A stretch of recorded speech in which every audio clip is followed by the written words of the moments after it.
Hello, this is Brian Bircher. Again, CPA here in Kirkland, Washington, specializing in services with dentists and physicians.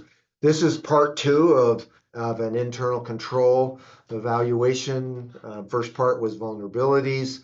Second part is analysis. We're going to talk briefly about that. This is, again, part two.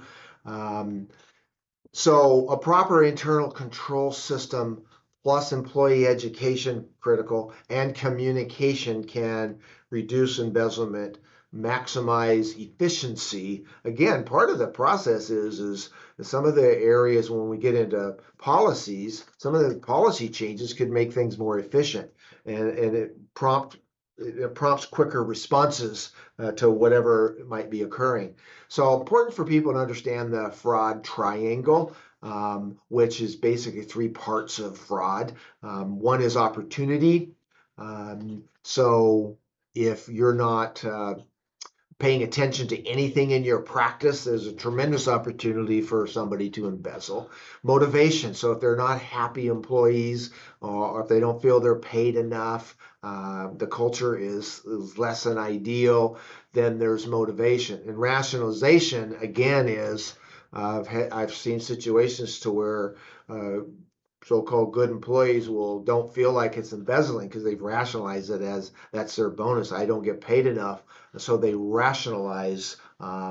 People have been asked, "Do you think you're an embezzler?" and they'll say no because they rationalize. So general recommendations for the internal procedures. We're going to talk about that in part three on policies, and we're going to separate those into the cash disbursement system, the cash receipt system, and then the production adjustment and personnel systems. So please,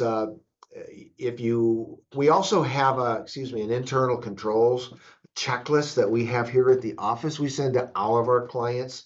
It's broken down into introductions of internal controls, segregation of duties, bank reconciliation, supporting documentation, employees, personnel, safeguarding assets, other. We do this as a self-check. We do it for ourselves, but we send this annually to all of our clients to make sure they're paying attention to their internal control systems. So that's it for part two. Look forward to hopefully seeing you on part three. Thank you.